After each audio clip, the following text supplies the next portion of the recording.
Hello, it's March 18th. It's March 18th of the year 2018. My name is Leonard Clark. Just a quick rundown. Some bills. We're going through a House committee in the Arizona legislature that just passed out. Some really horrible bills.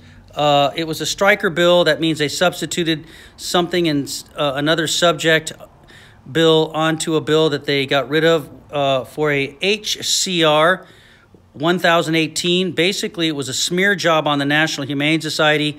Republicans were attacking the National Humane Society today, saying that they weren't really doing their mission. And then it turns out, and they also had an Arizona game and fish official who's appointed by, the Republican governor, get up, in my opinion, really do a real job, smear job on the national organization.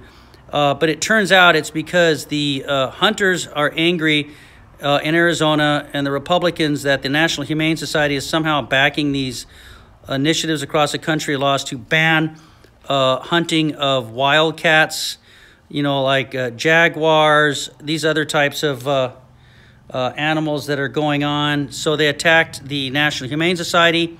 The other one, the other bill, which essentially weakened the endangered, which can contribute to weakening, in a way, the Endangered Species Act towards helping fight against international traffickers, poachers, is that this particular bill 1008 that was heard today in the Arizona House of Representatives wants to modify the Endangered Species Act to make sure it only counts for a species that are endangered in the United States. And the people who are against it, and I agree with them, the Sierra Club and others, don't want this law because it could make it easier for poachers to get away with smuggling ivory and all these things. The Republicans claim this is not the case, but any weakening of this is not good, especially, how many of you heard of the last male white rhino dying? There's only like 2 females left, and the whole species is going to go extinct because of poachers. So that's a horrible bill. Then the other one is another horrible bill. The foresight that our leaders had back in the 1980s in Arizona, because they knew what was going on with the water, how we've got a very finite amount, SB 1515. And by the way, those last 2 bills I talked of just passed out of committee.